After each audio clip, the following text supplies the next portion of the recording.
Welcome back to the Chasing Common Ground podcast. Now, this guest is special because we were going to record a podcast months ago, but you just had to wait until today. So I am honored to bring on Tyler Argento to the show. I double checked her last name before we hit record just to eliminate any chance of mistakes. But how are you doing today? I'm doing great, Chris. Thank you so much for having me on the podcast. I'm Yeah, excited. well, this we are both good at talking, and we've established that there's lots of different like long tangents that we can go off on. So this could be one of the more engaging episodes of the show. So what I want to do first is kind of set the tone for the audience because some of the audience may have not met you before. And so kind of give them sort of like your introduction that you give like maybe at like at a party or whatever, just to describe who you are, what you do, and like what you're all about. It's always so funny to introduce myself. But hi guys, I'm Tyler and I am a personal trainer and a yoga teacher, and I've been playing sports pretty much my entire life, and I still thoroughly enjoy competing in sports. But yeah, I've basically created a lifestyle that I'm obsessed with living. So I love life as much as I can. And I really try to show that through the way I live with people. So And like some of the other things that I've gotten to learn about you is just your work ethic and drive, like your ability to like think of your goal and then just kind of like obsess about the goal, like working towards it.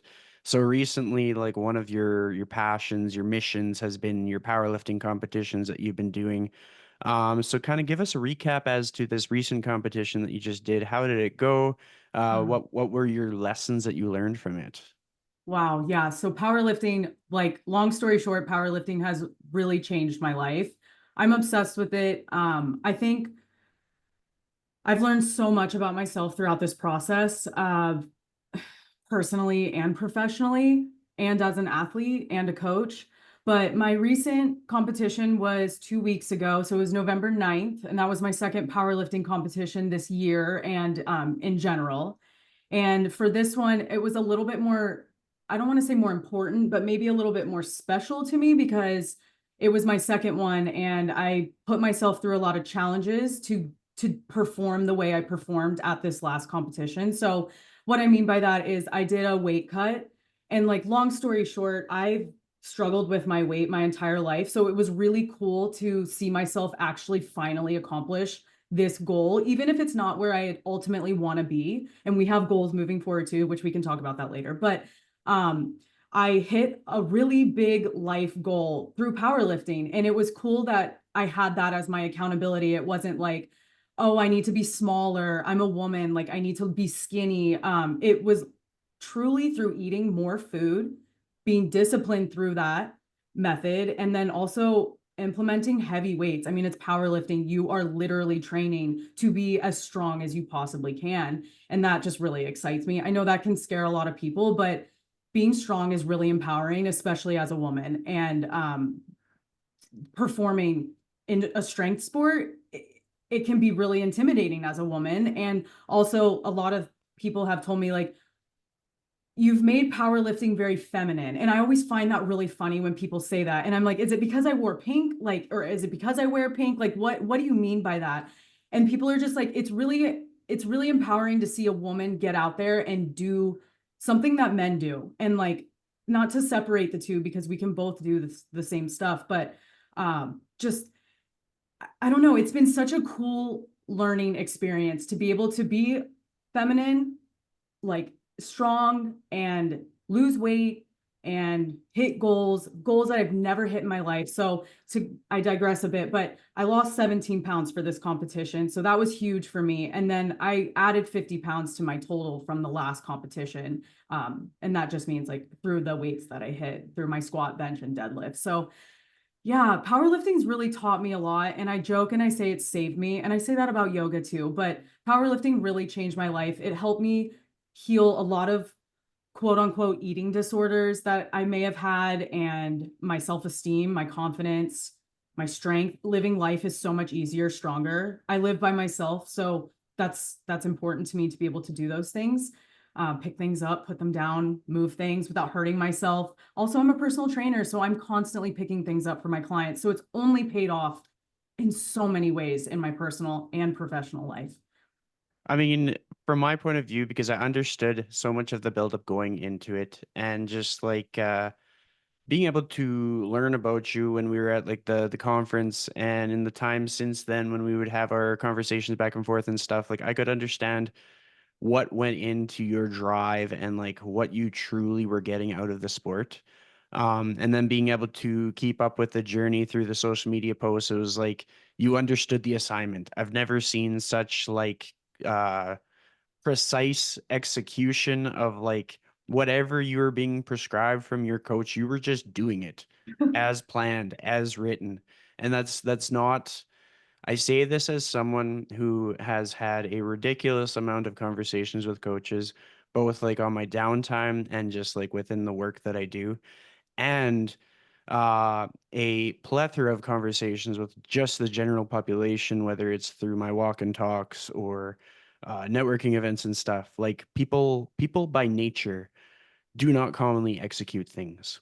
Like if you go and you look at like most online courses and you see the amount of people that enroll versus the amount of people that actually like complete the course, like it's rare to see somebody complete the whole thing.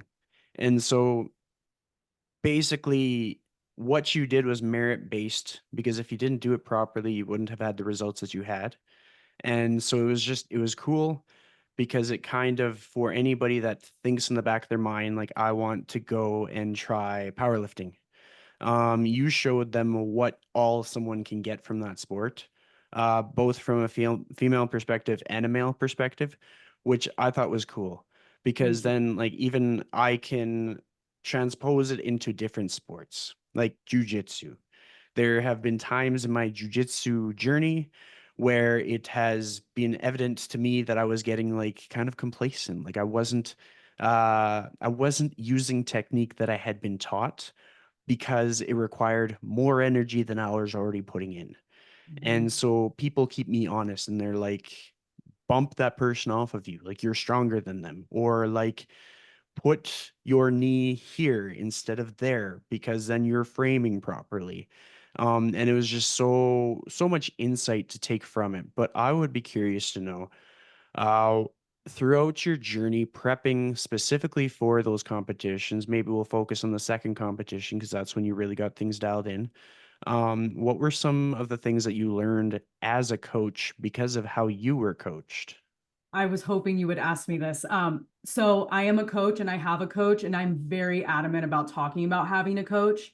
And she happens to be one of my best friends. So um, I think it's really important for coaches to have coaches. And I don't think it's wrong when coaches don't have coaches. That I just think you're opening yourself up to so much more opportunity, not only to maybe go back and forth with the coach, because you're going to learn from that conversation no matter what, but also it's a time. I'm always in a coaching position. I'm always telling people what to do. I'm always leading by example. I'm always doing the thing first and trying to lead example for my clients. So it's really cool to be a coach, take a step back, uh, eliminate the ego, humility, being humble and listening. And I mean, my coach and I have gone back and forth on things so many times, and it's not me questioning her. It's really me asking her questions like why. And I learned through that, through her coaching and also through my own experience and my body. So you only can grow from having a coach. So I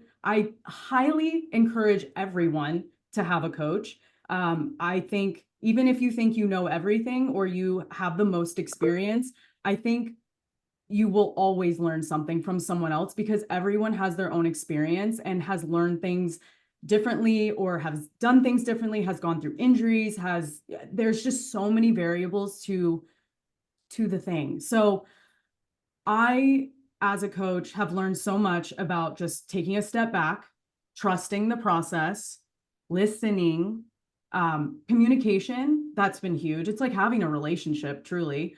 And also, I do stupid stuff and I talk about it in my prep on Instagram. Like, I'm like, here I go again, messing up or like going over RPE or didn't read the instructions, or like, whatever, maybe, I don't know. There's so many things that prep is never perfect. It really is never perfect. So that for me is also a humble moment for me to have to be like, hey, Haley, I did this week. I don't want to tell you, but I'm telling you. And it's funny because she always jokes with me. She's like, you tell on yourself. And I'm like, I know, it just takes me a few days sometimes because first I feel stupid sometimes, and that's okay. Like, we feel silly sometimes doing things, but that's how we learn, and it's okay. And through the times that I've messed up and injured myself or hurt myself or tripped or whatever that may be, I've always learned from it. So it's just helped me. It's to help me be like a sponge. It's just helped me be okay with messing up and learning. And I think that's a really important quality in a coach. And I look for that in coaches that I get coached by. My coach has a coach. He's Hmm. incredible. Like, it's just, it pays off to have a coach, literally. Yeah, and I mean, people can look at it from a lot of different perspectives. So like I'll give some context as to areas where I have a coach. So I do private sessions with one of the professors at the jujitsu place that I go to put things in perspective, just to show how much it matters to have somebody that has like a unique amount of experience. Like this guy is an absolute weapon, but I think I have probably like 60 to 80 pounds on him. But like if somebody owed me money, I would send Huthaifa Penny after them. That's his name. So honestly, like there is so much that he has to teach me. He's younger than me, not too much, but a fair amount, like probably at least 5 or 6 years younger. But like even just like life experience he can share with me, and I respect him so much. Additionally, like there have been so many contexts to which I have had mentors or like informal coaching, and that is something that I want to make sure people are aware of, because usually when people like coaches need coaches, the first thing people are thinking about is there's some kind of like a barrier to entry, or there's some kind of like a you have to sacrifice being able to afford food to have a coach. Now, like any coach, whatever they charge, they're worth what they charge. It Absolutely. is what it is. But there are also plenty of situations where there are opportunities on the table that people are taking for granted. Like one example, I went to a networking event, and one of the guys there asked me if I could be his mentor. And the funny thing was, he he said he was going to take some guru's course, and I just happened to dislike the guru. So I was like, look, man, I will teach you for free if you just ignore whatever that guy says. But basically what we did is we kind of like we got together on my terms. Like if somebody's going to learn something from me for free, I want to make sure it's like a holistic experience where it's like we're gonna walk and talk. So they have to have the initiative and the get up and go to meet me at the place, because if they can't, then it shows that they don't care enough. Like people can no show to a Zoom call, but it's pretty awkward to leave a person hanging when they're going for a walk. That said, there have been people who've left me hanging in the past, so I plan things that it works out even if I'm going solo. But he showed up and I taught him everything that I knew with regards to what he wanted to learn from me, which was a very much all-encompassing thing of like everything that was in my brain. But he didn't have to pay for anything. And that is an example of like somebody having a coach. And another example is sometimes just for my own benefit, I will go and I'll follow like a remote program of another coach, and I will just choose a coach that has one of those like high volume, low cost programs. There's a lot of them out there. And through that, while you might not have the customized like support calls or maybe like custom programming, you're getting a program that's different than what you're used to, and you're experiencing what it's like to follow their intensity programming, to follow their exercise selection. There's lots of times other coaches will choose exercises that we've never even heard of or never seen in our lives, and then we have to try it out and we have to feel uncomfortable and we have to mess things up. Mhm. So no matter what level a person is at, they have the opportunity to put this stuff in their life. And then from like a just overarching perspective, I think it is good for everybody at all stages to find somebody that's ahead of them in the game that can help them, and then find somebody that they can help. Mhm. because helping somebody else, and like even if you're not in the fitness industry, like helping somebody else or like teaching somebody a skill, even if it's like how to cook pancakes, Yeah. um imparting something on somebody else can reinforce so much of what makes us get so much out of life. Like if we are teaching somebody a skill, we're going to get better at that skill, and then we're going to have that much more to offer. And if somebody else is teaching us a skill, that's part of their legacy that they are kind of like bringing on to us so that we can extend that impact that they have established, that they probably learned from people that came before them.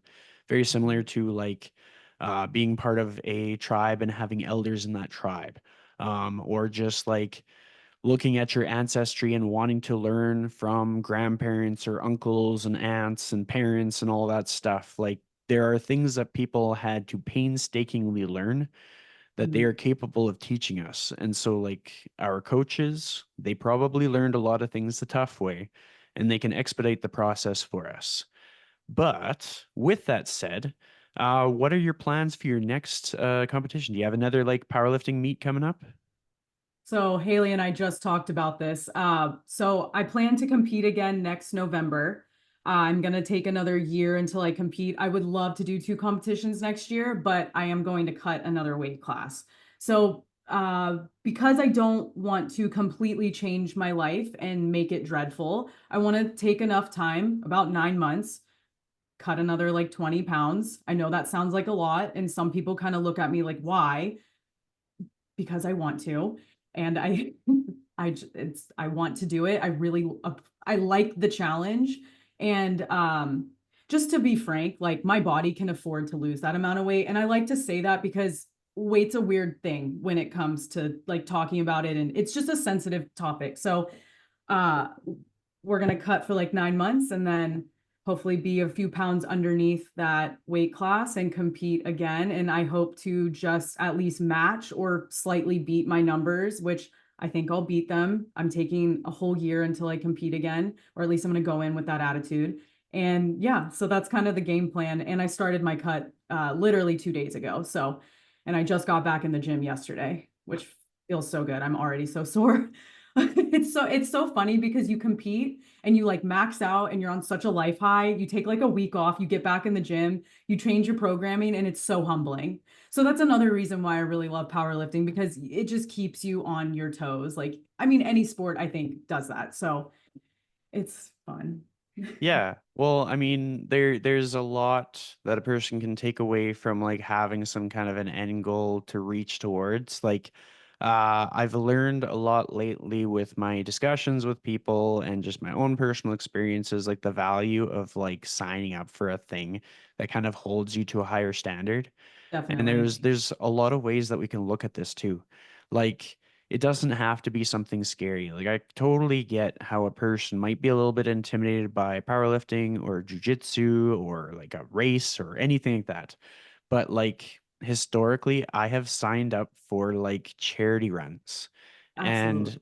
when it's for charity, the pressure's off. Like there is going to be like competitive people, but that's not like when you're telling somebody that you're enrolled in something, you don't have to say that you're enrolled in it for a competitive purpose. It can just be like you're enrolled with it because you're passionate about Heart and Stroke Foundation or you're passionate about cancer research kind of thing. But at the same time, it gives you something in the back of your mind to aim towards, even if it's like a family friendly fun walk, but it's like 10 kilometers or 8 miles or something like that. It gives you something in the back of your mind that kind of holds you to a higher standard, that when you're making nutritional choices, you're thinking about it. When you are doing your daily habits, like if you're prepping to walk a certain distance and you haven't walked that distance in weeks, then you start to think maybe I should be walking that distance to prep to walk that distance. And then just from the standpoint of like my own experience with competing, like I got the opportunity to compete 4 times as a white belt in jiu-jitsu. So it was about 2 competitions per year. And I learned a whole bunch. But the advantage a person has competing as a white belt is everybody that signs up for that category could be brand new. You can go get your like free trial class, they hand you the belt, and you can sign up as long as like you're affiliated. gym gives you the green light, like you've come to enough classes, they trust that you're not going to do something absolutely crazy. But you totally can. And so that takes the pressure off when these are the people you're competing against. Although statistically, most people who are competing are usually they got like two or three stripes because like people just overthink signing up. I was fortunate to have people in my corner who just like gave me that blind self-belief in myself. They're like, no, just sign up and learn. I'm like, yeah, I'm down. I don't care if I lose. I'm gonna sign up and learn. And I had like mixed outcomes. Sometimes I'd lose, sometimes I'd win. But when it came to the last time that I competed, I went against somebody that was like equally matched strength wise for sure, and probably a little bit taller. And it was like fighting a fridge. And there was nothing that could be done. And what it taught me was like, I have to respect the fact that if I'm in like the higher weight class, these people can be very large humans. And unless I have like the upper limits of technique, like unless I am just a prodigy, I'm probably not going to beat a person that is just an absolute unit. And so the way to get a mechanical advantage for me is to cut weight. And very similar things where it's like you tell the general public, like, yeah, I'm gonna lose weight. And they're like, no, you're fine the way you are. It's like, no, no, you don't get it. Like, this is physics. We are working with physics and energy balance here, and Yes. I need to be I lighter always than I say it's a currently science am. experiment. Yeah. So it's just it is funny because it's like we can make a decision for ourselves that is honestly like in the context of everything that we are seeking out to do. It's in our best interests. And so Mhm. everybody would be like, "Oh yeah, hell yeah, go for it." Mhm. But then for some people it's like, "Oh no, you're great." And then other people are like, "About time." Like it's we get the mixed reviews from like whoever is in our circles. Like the people who know us the best are just going to give us the most blunt response. Like the people who know me the best, who are most attuned with how jujitsu works, would probably be like, yeah, you should have cut weight a while back. Because basically to put things in context, I would either end up in the 216 plus class or the Mhm. 216 and below. So first competition, I was 216 and below. And the other guy was like pretty close to the same weight. And then the other competitions, I'd be 216 plus. And so people could come in their way in 280 pounds. Uh, Mhm. Fortunately, that was not the case. I think the heavier guys that I went up against were probably like 240 or something. Um, and in most cases with white belts, the additional body mass is usually not like lean muscle. Mhm. They are usually a little bit on a fitness journey as well as a jujitsu journey. And for myself, I have the context to know that like I can comfortably get as light as like 176 pounds. I'm super skinny then. But it's possible. Like it's achievable. Mhm. That is not the weight class that I will aim for because I definitely have much less muscle mass and I like to have some muscle mass. So I'd probably aim for something like 196 and down. And that would require me to have like a fairly lean physique and I'd have to be pretty diligent on like my routine because not only would I be prioritizing my strength, but I would also be keeping my conditioning pretty good just to be Mhm. able to kind of maintain everything while getting the fuel that I needed for the jujitsu. Because basically, what ends up happening is if somebody has a high volume of jujitsu training and they're also very active, like they're going to be operating in what is often called like the high flux diet, and it's basically like bringing up your energy balance very very high, high food intake, high movement. And like I have some friends who have the most bizarre diets to keep their calories up. Mhm. And what I tend to do, like some people will just finish off their day with a bag of cheesies. That's one way to do it. I think that that would just be too, Birdie bulk. it could get out of control for a guy like me. I'd be like, oh, I like cheesies. I would like some more cheesies. And then the snowball takes off. But I think so. I have 2 points to this, what we're talking about. So going back to goal setting, Yeah. I think that that's really important. Like that can be, no matter what the goal is, it doesn't need to be competition. You don't need to go out and like do a powerlifting competition. You don't need to like go into a jujitsu.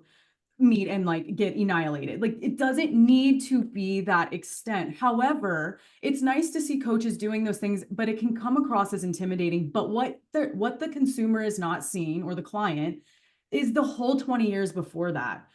And it's funny because now going back to what else you were saying is like, no matter what the goal is, it's important to have a goal. I don't care if it's 3 pull-ups or if it's I want to lose 20 pounds and compete in a powerlifting competition. They both have the same mental effect. You're going to feel confident, empowered, and stronger no matter what. If you hit 3 pull-ups, by the end of 3 months, or if you go out there and crush your meat, it just doesn't matter. And then bringing it back to that, I think it's really important because clients will come into their sessions sometimes and have no motivation to be there. And our job is to uplift them, get them to do the thing, whatever it is, point A to point B. And some clients will tell me, well, I don't need a goal. I don't have a goal. I'm just doing this for my physical health. I understand that. But what gets you here every day? You need to have a goal, even if it's just 3 pull-ups, and not just 3 pull-ups, but it can be something as minor as like, I want to add 5 pounds to my deadlift. I want to hit 3 pull-ups, or I do want to maybe try a powerlifting competition. And those things build those skills and the discipline, and it keeps the client showing up, and it shows them the value of having a goal and being disciplined. And that is so important because that leaks into your daily life. And I joke with my clients all the time, the way you show up to your workouts, and trust me, I've had people respectfully roll their eyes at me when I say this, but the way you show up to your workout is the way you're going to attack life. And maybe that sounds really extreme for people, but there's days I did not want to show up during my powerlifting meet, but I knew I had a goal in mind. I sometimes got off training 9 people of all ages, teaching them new movements. I'm picking up their weights and moving them around since 4 a.m. I'm probably pretty hungry. I haven't had many breaks in between, and I still have to show up and do like a squat PR.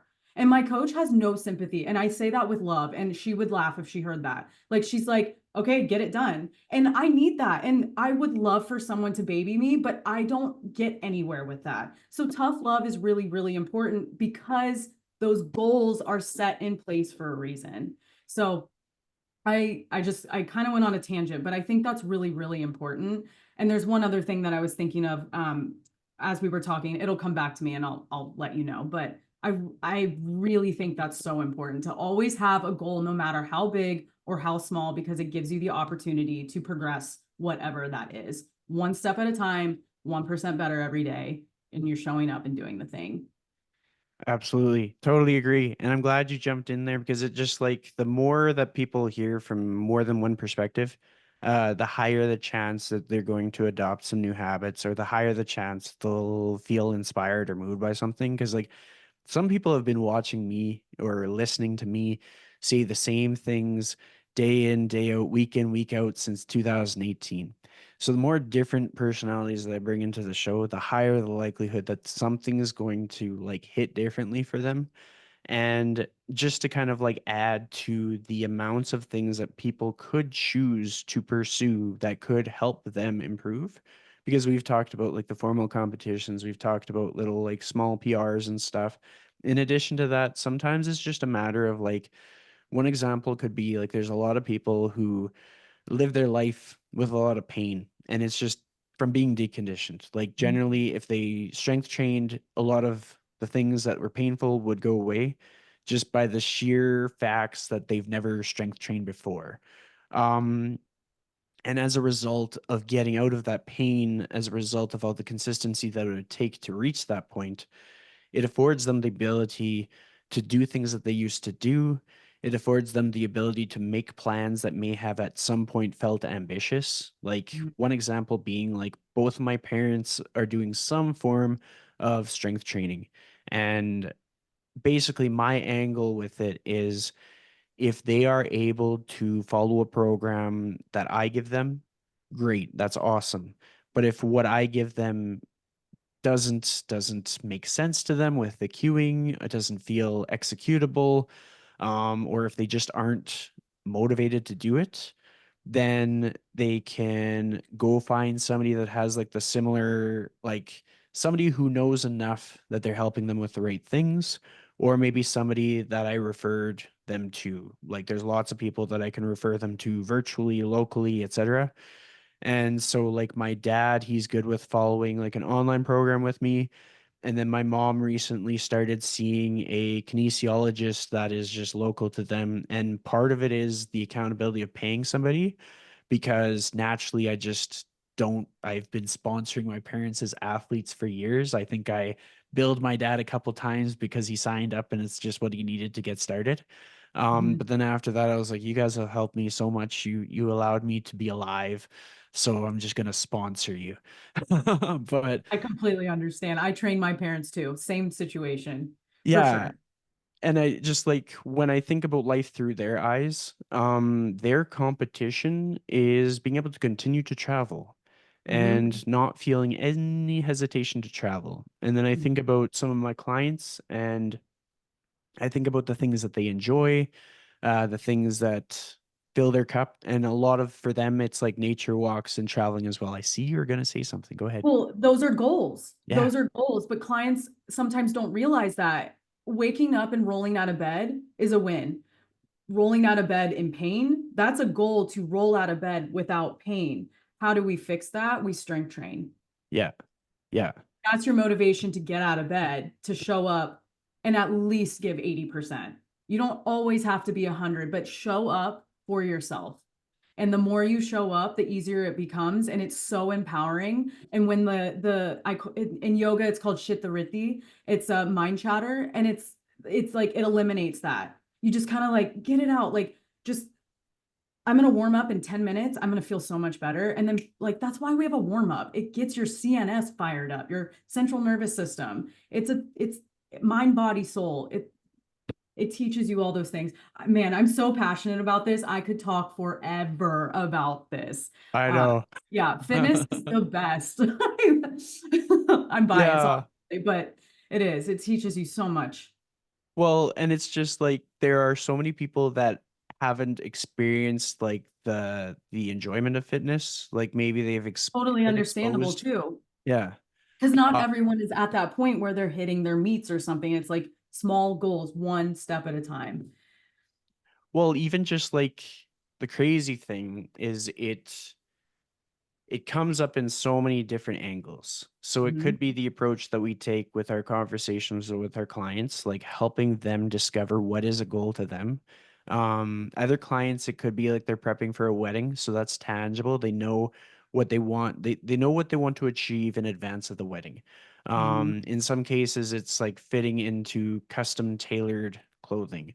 In other Mhm. cases, it's sort of like having a look that they were familiar with from before. So they could look at a picture from 5 years ago and they could look at a picture from now and they want to get back close to that picture from 5 years ago. And they Yep. know what they need to do to make that happen.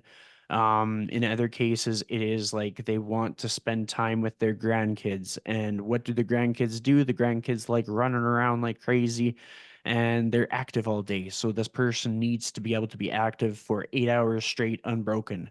And that is like the tangible goal. And then like from a fitness professional point of view, we have to familiarize ourselves with the fact that we need to present like some kind of a gap for people.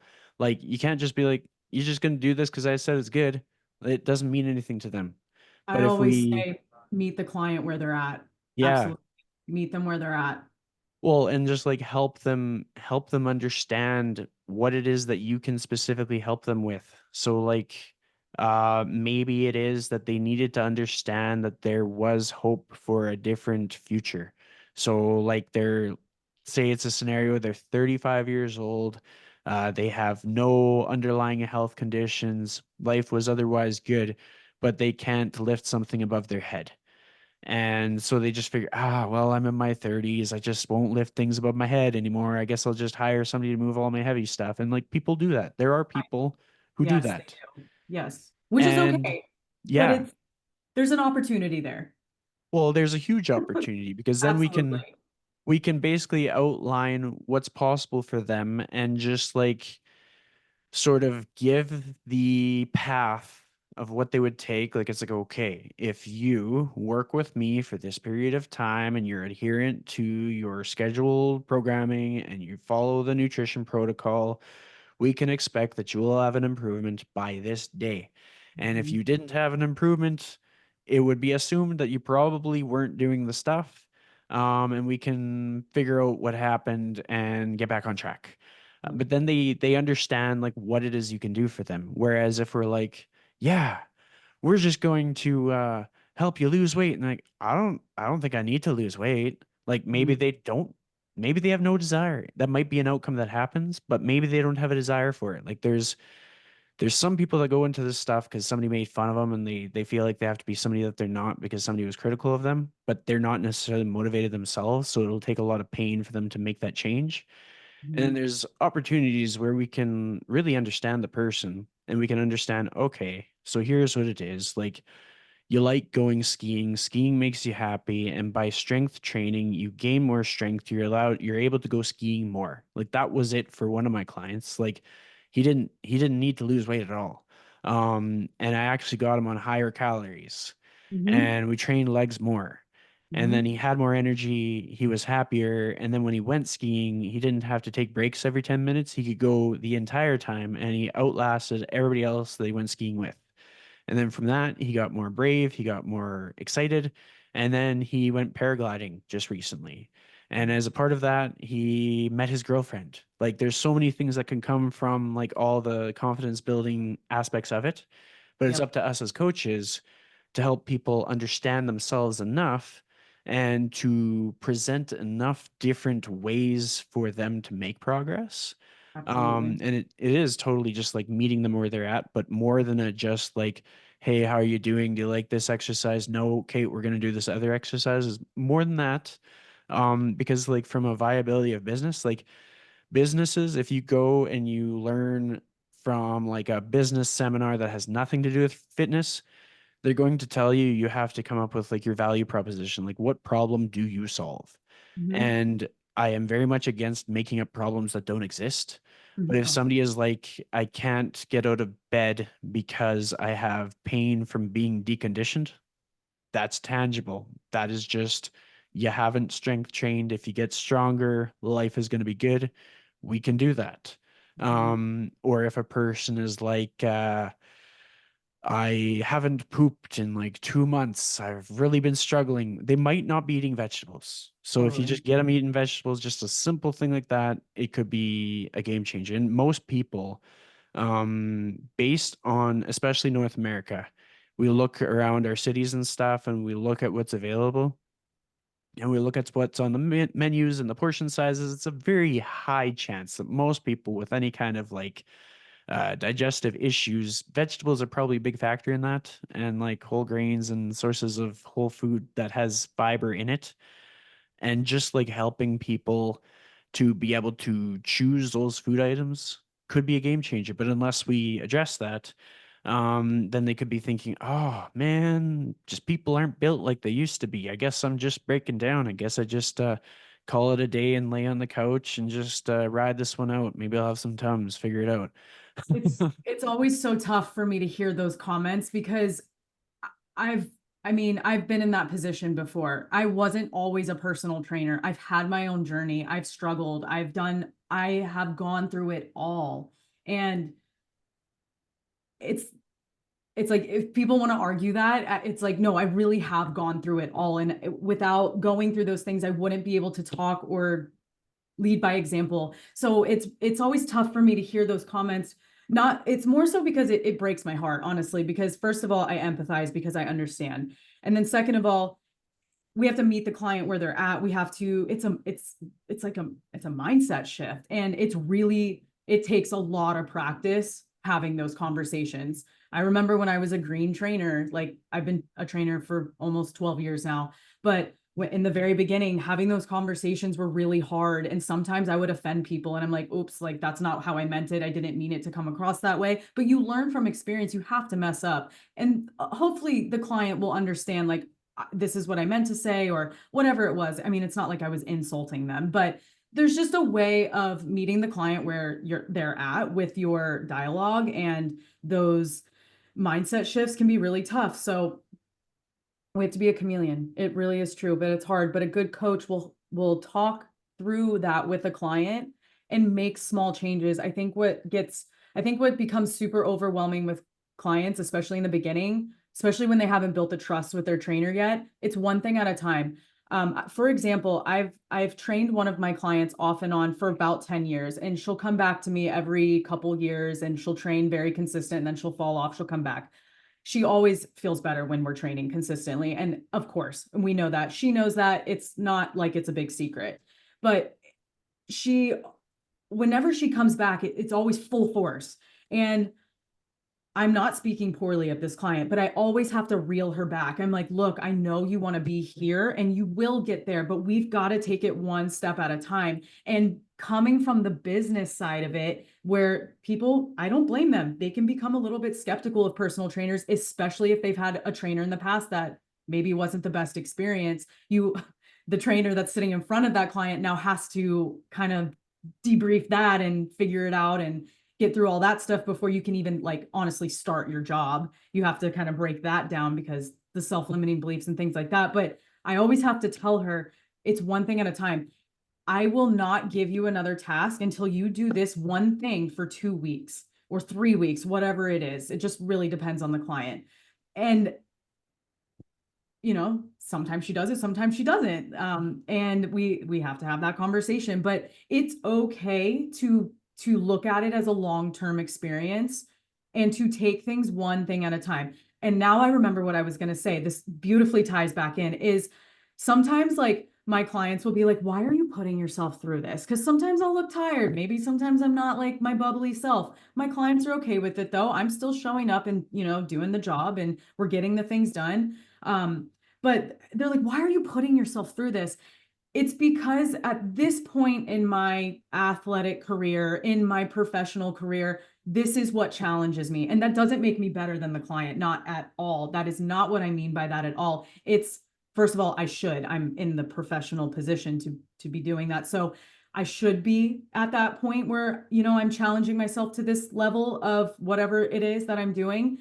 And when you break it down like that, the clients are kind of like, oh, okay, I understand. Okay. And then, because sometimes you'll get like, why are you doing this? Like, you're not getting paid for this. You're paying to do this. And I'm like, I know. Like, that's the point. It's to make me better, truly, as a coach, client, human, like person in general in society. So, yeah, that kind of tied back into that point. I mean, that was perfect. It's funny because like it's like I was saying earlier when we started off the podcast, like you're passionate, I'm passionate. So there's just a lot of like uh basically We can talk for passionate days. rants that come from this conversation. Um I was so nervous to get on here because this is my first time being on someone's podcast. And I'm like, oh my gosh, like, am I going to articulate my words right? Like, I get really passionate. I start talking with my hands. I forget my thoughts, but it's like, no, that doesn't matter. It literally goes back to what I was saying. How am I ever going to get better at speaking if I don't just do it? And that's why we're here. yeah. And I think you knew that because it was hard to get me on here, and not because I didn't want to do it. It's truly because I was nervous. So, Yeah. anyways, just speaking and like trying to lead by example, like I put myself in uncomfortable positions every day. And historically, it always makes me better. And I want people to experience what I experience because it has helped me as a person so much. And I want everyone to feel that. Like that is my passion in this career. Like it's fitness, it's be strong, be healthy, live as long as possible, try not to, try to beat the toxic soup that we live in every day. And that's a totally different tangent, but it's truly just to like get people feeling better, 1% better every day, get out of bed feeling better, make your knees not hurt as much, be able to get off the toilet, be able to pick something up off the floor at 84 years old. Like those are the wins. And that's what fires me up. If you Absolutely. So there's so many takeaways that I can go to from there. One of the things that I just want to bring up is like you talk about people observing things and like how you're feeling as you're in the thick of it. Going through the weeds of preparing for a competition, of cutting weight, of keeping up with your training after and like just so people understand, like Tyler, your workload of client sessions that you're doing is more than average. Like there's a lot of busy trainers and coaches out there, but most aren't as busy as you are, and you are quite humble about it. So just for people to understand, like, it is very impressive that you're able to execute your training with the workload that you have. And so it is inevitable. You will look like super, super tired some days. And there will be days when you're probably just barely trying to keep it together, trying to remember if you're about to do a squat or you're about to do a deadlift, or whether it's going to be fast tempo or slow tempo, or what weight you're going to put on, or like all these different things. And you're just going about it the best way that you can, which, like, from the standpoint, like, observing how people do things, a lot of the reason that people don't do what they say that they were going to do is because they spend too much time obsessing over getting it perfect.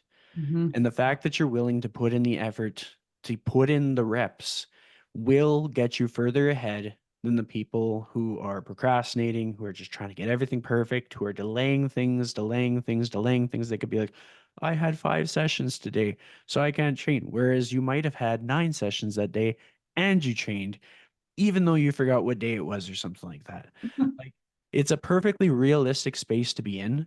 And like when we think about people that we admire in the world, people who like paved the path for us, people who we're learning from, they all did that stuff. Like if I had talked to my parents about like their teaching careers, they did the equivalent of that stuff. Like if you talk to your parents about any of the journeys that they've had, or if you're talking to clients that you have that are maybe like they're far along in like their career, etc., there are times when people just see how much they are physically capable of because nobody's getting out of this alive.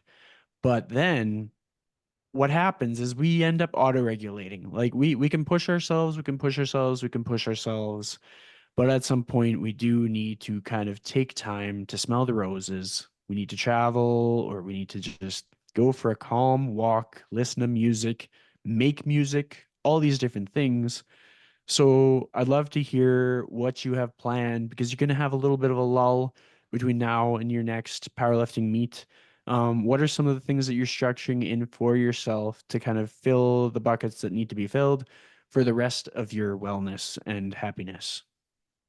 For this upcoming year Yeah. until the next prep. Yeah. I'm still kind of thinking about my game plan. I kind of just decided on competing in November and the 20-pound weight cut by like August, hopefully. But what I can speak on is this last prep, I did so much to set myself up for success that people really, I didn't talk about on Instagram, or I didn't really speak about in person. I did so much prep before this last competition a couple weeks ago that really helped me. So those things were like, those goals were, set my online business up, at least get the skeleton, and start getting some beta clients in there. It doesn't need to be perfect. And going back to the perfectionism, I am a recovering perfectionist. Okay, everyone, it's a real thing. Like perfectionism has hindered me in so many ways, and I like drive myself crazy. Like I probably look crazy because I'm like, Tyler,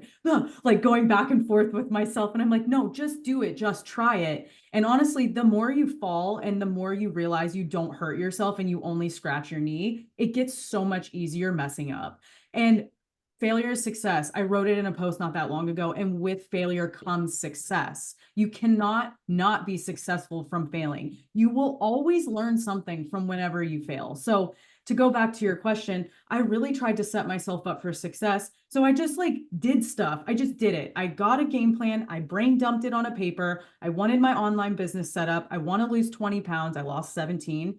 I want to be settled in my new apartment because my last prep was so unconventional. I moved my business, like all this stuff happened.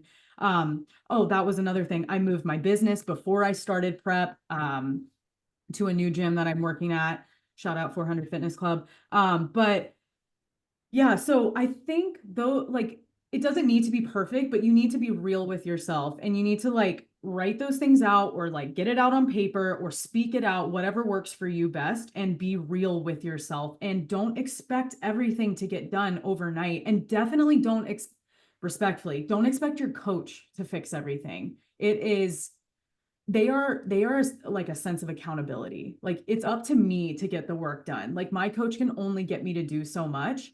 And I mean, there's days where I'm like, oh no, like dragging my heels in the sand, like, no, I don't want to do it. But having that sense of accountability will help you get those things done, which is another reason why I think having a coach is so crucial if you are looking to grow and be challenged and learn through new things and add new tools to your toolbox. So yeah, I guess, I mean, now that I've got that all set up, I think my main goals for going into this next competition is give myself enough time to lose the 20 pounds without feeling like I'm completely crushing my social life and all that kind of stuff, and still enjoy training. Finish my online business, setting up my app, getting my videos in there, my coaching cues, all that kind of stuff, just the logistics. And just give myself the opportunity to like maybe just start talking about the product that I'm, trying to share with the world. And my business has gone from mainly in person. Like, thank you for your compliments earlier. I do train minimum 20 sessions a week in person, and some of those sessions have 2 to 3 people in them. So there's a lot of personality throughout the week. So just, and talking about the business side of personal training, like you can only be in person so much. So if I want to continue to monetize and take care of myself, how do I expand my business? So that was kind of the whole game plan, and doing that was really hard. I'm not going to lie, it was really hard. I cried a ton. Like, you just have bad days and you fail and you pick yourself up and you keep going. Don't try to be perfect, just try to get something out there. And it's super cool because like I have clients in my online programming and I'm like, hey, these things are going to be changing. And instead of me thinking, oh, damn, like, sorry, I cussed, but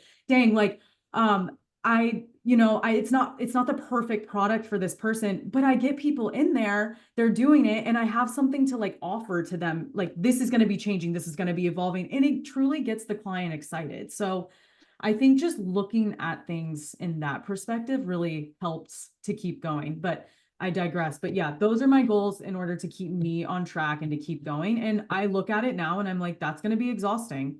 Okay, let's just try to figure it out day by day, one day at a time. I will say it again, and I say it all the time, 1% better every day, 1% more every day. It's not 10%. 1% a day, that's like 30% a month on average. I'm okay with that progress, especially when I feel like I don't have to turn my whole world upside down. I still feel like I can like go to bed and, call a friend, go on a walk, have a social life, still go to dinner. And like, this can be controversial in the fitness industry, but like, have a drink and not beat myself up about it. It's just it's a social aspect. So however you want to look at that. Yeah, I mean, there's lots to be taken from that, and naturally, I will just basically rally. So essentially, when I think about my to-do list, I'm very much like you, where it's like I've set out all these things for myself, and I don't always get all of them done. But what I've learned as time has gone on is there's like certain like cool moments that just like stick. So for me, I've felt like I've been on like a rocket ship the last like 3 years where it's like work just keeps coming and opportunities keep coming, and it's not because I wouldn't say it's because I'm lucky. It is definitely because I've earned the opportunities. Like I'm out there grinding. Yep. But as a result, sometimes it's hard to like know when to stop working, and when to work more, or if Mm-hmm. I'm doing enough, or if I'm not doing enough. And I'll look at like my to-do list, like things that I'm looking to do on the back end of my business. Um, and I'll look at like different like revenue goals that I have for different lifestyle things that I want to put in place. But the thing that set me like that stopped me in my tracks, I have two examples.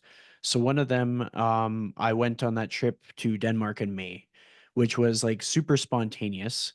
But when I went there, like some of the things that just like struck me was just like having the perspective of like a lifestyle in a different country, in a different environment with different family members and stuff like that, and just like widening my being able to experience and appreciate more than what I thought was enough. Like feeling like when I'm at home and things are good, like I'm feeling like, ah, yeah, this is great.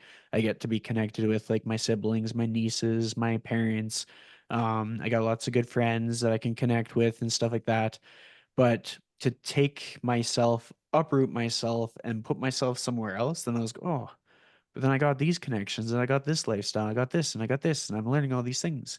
And some of the things that I was learning, I was like, I really like connecting with people who have similar passions and similar values and similar goals. And I'm learning opportunities where I can like help people outside of my career with skills that I've learned from my career. Like the number of times that I've almost acted as a consultant for people who are like tired of like their job, or for people who are like trying to figure out how to be stronger and which nutrition to do. And it's not like a formal arrangement, but it's an arrangement where like my presence has an impact on others. But I took that for granted before I did that trip. And the Mhm. second example, I was dog sitting for my nephew Lemmy, the dog. And so spending all this quality time with him, and I knew this would be the case. I knew it would give me exposure to what it would be like to have a dog. Because like I would have a dog as a kid, but it was always an outside dog. And like the last family dog we really had passed away when I was like a teenager. And then since then, my family didn't really have a dog. And then it would just be like if my siblings had a dog or something, I would see them like once a month or something. And so this was an opportunity for me to see what kind of responsibility it takes to take a dog out for walks 3 times a day, and what it can accumulate if you give the dog no limit on the duration of walk that you're willing to offer. I was walking 3 hours a day with Lemmy on some days because I was like, we're just gonna walk until you don't want to walk. And like we got to a point where like he just sniffed stuff just to sniff stuff. So I just scoop him up and like point him in the right direction and take him back to the door. But like I started to realize I was like, okay, like we will get older and the time will fly by and the goalposts will keep moving and we're always going to have stuff to do. But like some of the moments that really stuck with me was like getting to connect with some of like the younger cousins in Denmark. Everything from like the really really little ones to just the young like 13-year-olds, 12-year-olds and stuff, and just like understanding life from their perspective and offering like different guidance than what they would have gotten from YouTube. Like the things that kids are looking up on YouTube is ridiculous. And so I started to realize I'm like, oh, I'm the adult now. So I can actually impart life lessons that are valuable. Like I take it for granted. And I wouldn't have had this insight if I hadn't just like booked that trip across the ocean and just gone. And then even so, I wouldn't have had the insight as to like how when you're dog sitting, because like you as a dog owner, you're gonna understand. But like for me as a non-dog owner, it was heartwarming to see what it's like when somebody's excited for you to come home. And when somebody's like excited, like you're going Yes. upstairs and he's going upstairs, and you're going downstairs, he's going Right downstairs. under your feet. Yeah. And I Yep. was like, Your this shadow. is so nice. And It despite the is. fact like he tries to get in fights with other dogs or like socially awkward with people, like every dog is different. Every dog's got their personality. So no matter what dog we're talking about, they're gonna have their quirks. I met lots of other people's dogs. But like it teaches you things and it just Yeah. helps you realize like what life is like. There's more to it. And what I have witnessed in the people that have come before us, like the older legends in the industry, they'll have something that happens that's like earth shattering and completely unexpected. Like, let's say somebody injures both their knees and they can't walk for like 2 months. Or in some cases, it's like they have some kind of like a liver failure or they have a stroke. Like there's stories of this throughout the industry of people who have been doing it for decades. They're in their 40s or 50s now. And it's just thrust upon them to be like, whoa, I got to slow down. They're no longer given the choice. And they have these same epiphanies that I was having when I was just spontaneous. And I was like, I'm going to stop. I have these goals and I have to be accountable. I'm just going to stop. I'm going to go over here and I'm going to just learn some stuff. And I'm still going to like fulfill my obligations to some people, but I'm going to say no to a lot of other people. Like when I went to Denmark, I was able to keep up with my clients. I was able to keep up with any of my core obligations, but I said no to a lot of consulting I said no to a lot of location stuff. Mhm. And I had to tell people that I couldn't make something happen until like a few months later. And then when I was dog sitting, I said no to like 90% of like in-person meeting requests that came up, said no to a bunch of events because I had shit to do. And in doing that, it gave me the opportunity to learn these lessons while I still had time to have the compound effect of it all. Um, because another side tangent that I've had within investing is that when I'm investing, when I detach my emotions from the investing and I focus strictly on like data and facts and trends and like looking at numbers, like for example, if you look at like the volume of money that goes through one industry versus the other, like pharmaceuticals versus like textiles, like clothing and stuff, they're totally different numbers and they're Mhm. influenced by totally different things. And like Mhm. we can look at this through emotion as to like what we want for the world, what we want for people, all this other stuff, or we can look at it through what would be the outcome of making this decision versus what would be the outcome of making this decision, or what's the compound effect of this decision versus what's the compound effect of this decision. Then we look and we put that back into fitness lifestyle and we start to see, okay, if I finish up my online program and get this done at this time, what's going to come of it versus if I just decided to, like, let's say, for example, you just decided you wanted to take 2 weeks to go to Phoenix or something. And you found out that when you did that, it gave you clarity or Mhm. it you gained valuable connections or something. And this isn't me like pitching that you have to do all these things, but I just found it to be like super, super valuable. And I think there's a lot of people out there that are probably listening to this conversation that might be reluctant to change it up in 2025. They might be reluctant to whether it be setting the goals or doing something that just seems way off script, not to That's plan. That's funny you bring that up because actually I'm leaving this Friday for the East Coast to be with my family for Thanksgiving for 10 days. I'm working a little bit. I'll be training some virtual sessions. Besides that, I'm not really going to be working. I might do a little online stuff to get organized, but I don't plan on taking more than literally 24 hours out of that 10 days to work, like no matter what. And then I'm actually leaving for 2.5 weeks again in December to go back out to the East Coast to be with my family for Christmas and New Year's.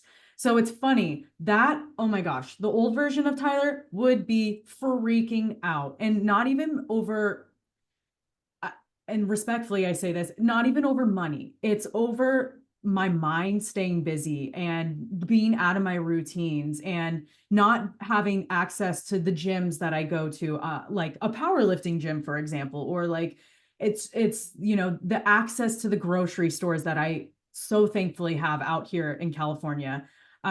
There's going to be things that I have to switch up. Am I freaking out? Okay, yeah, I'm a human a little bit, but I'm not going to let it take away from the experience. What I tell myself in these situations and I tell my clients is I am consistent all the time. My body, my mind, my soul can afford to do this. I put in the work before, I set myself up for success. I can literally afford in all those buckets to take time off from work, from life, from responsibilities, from, answering people 24/7, email, like I'm allowed to check out. You can set yourself up for success by staying consistent in your daily life, showing up in your daily life so you can feel good about taking time off and away. And it is so crucial to take time off. I even in I didn't every time I compete, I take the next week off. The last competition, I took 2 weeks off. This time I took a week and a day off. Like it just depends on what's going on in my life, but we don't always need to be going 100. We need to take a step back, and this is where the yoga comes in. I like to always say, we need to take a step back in order to go forward again. We need to take a few steps back so we can go forward a few more steps. And it's crucial because we need that time to recharge, to fill up our cup, to fill up our battery. And it needs to come from things that authentically make us feel good. And if you don't know what that is, then take time to figure that out. You have to. It is your responsibility. And I know these things can kind of come across as me maybe being mean. I put that in like quotation marks, but it's truly like these are the things that I needed to hear. So I really don't have a problem respectfully saying it to someone else. And I don't know, my clients keep coming back. So I mean, it must kind of work. I'm not Yeah. sure. You know what I mean? Like I'm making a joke out of it, but it's like take a step back to go forward and stay consistent in your daily life so you can take those breaks and actually enjoy the breaks, because the breaks are always going to catapult you and be the catalyst to the next adventure, the next, you know, promotion, the next up level of your career, your life. Maybe like you meet someone in a relationship because you've created space in order to do that. I mean, there's just so many things that can come out of taking breaks, and it's crucial.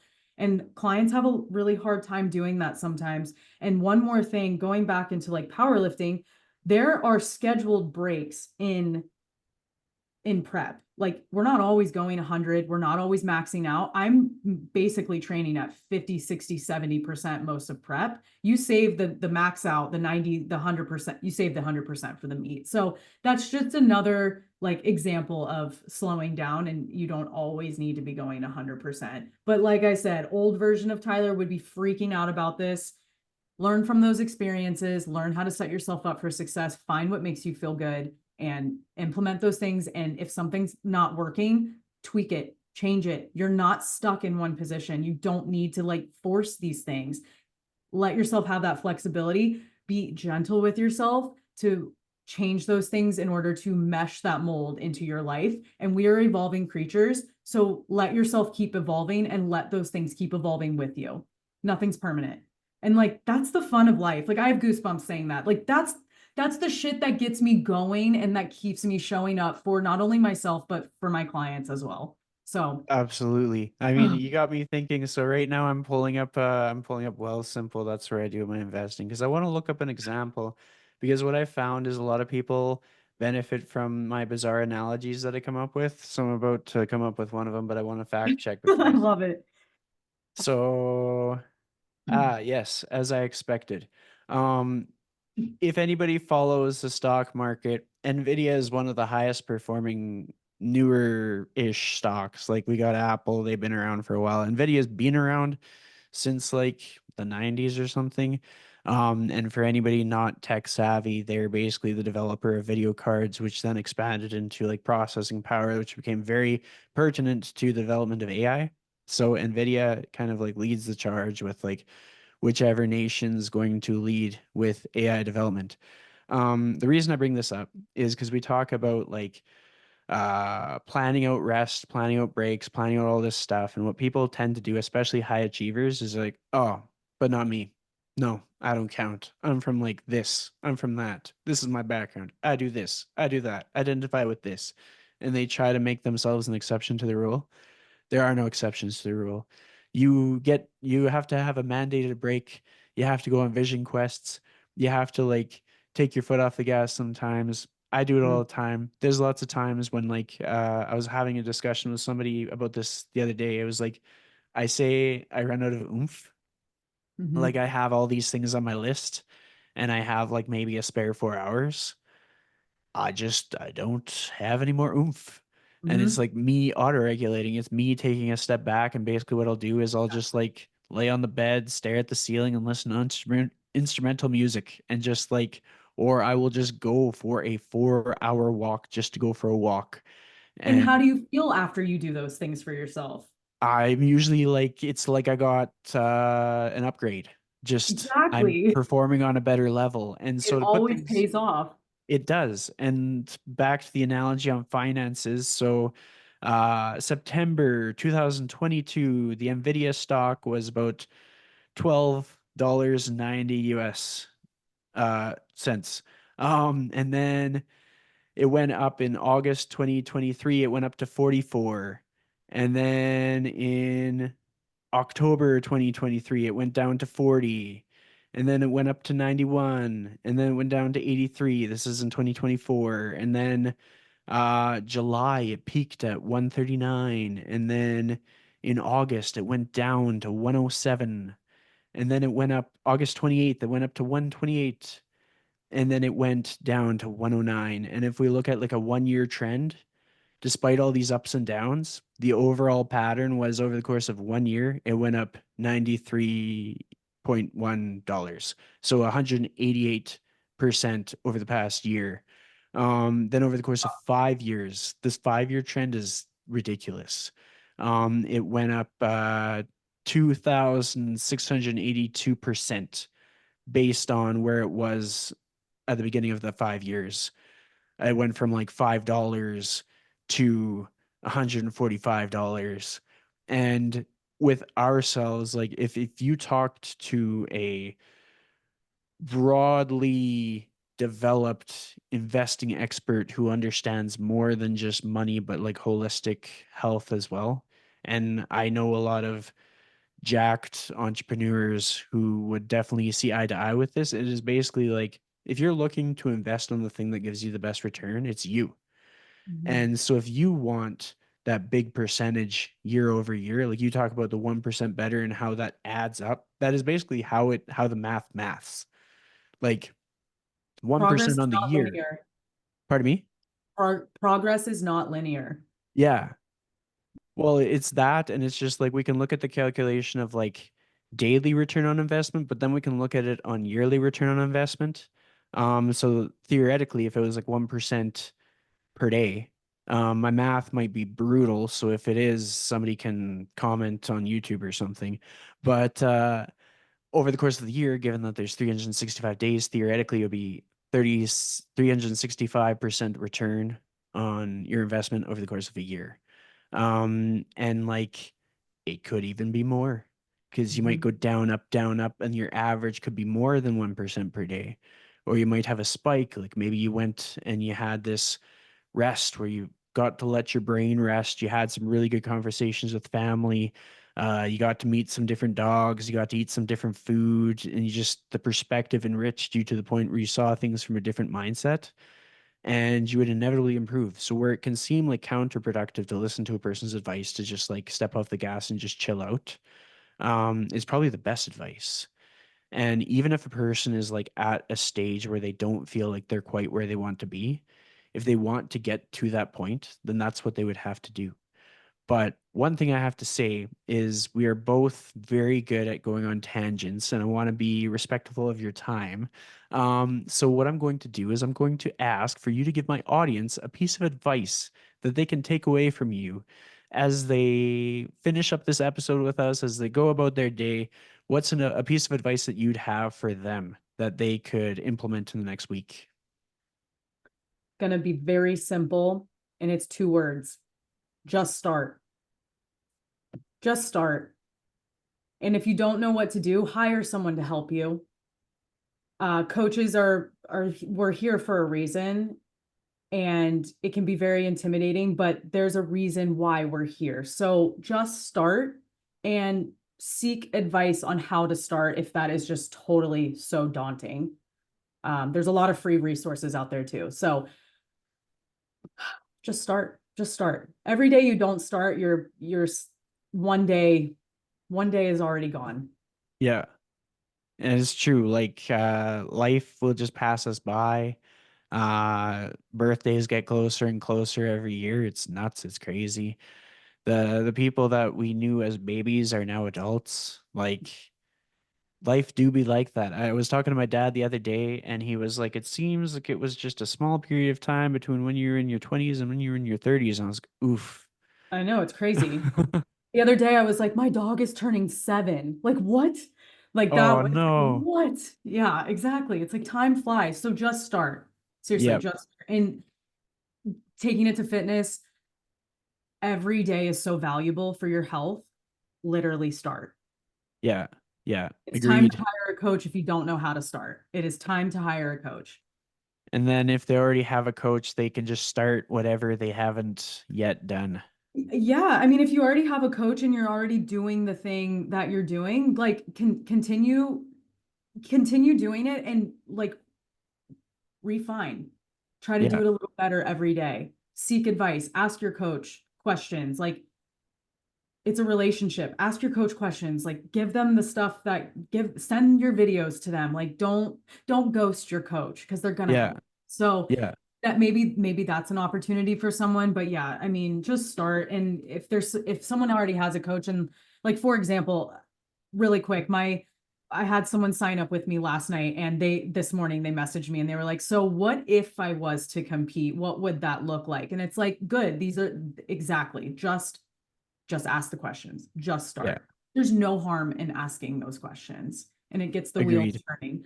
I never thought I would be competing in powerlifting at the age of 31. Okay. So just start. Agreed. Agreed. And I'm going to keep you on the call after we finish recording. But before that, I just want to thank you for being on the show. I'm glad we were able to make that happen. And yeah, thank you, Tyler. Thank you so much, Chris. This was so much fun.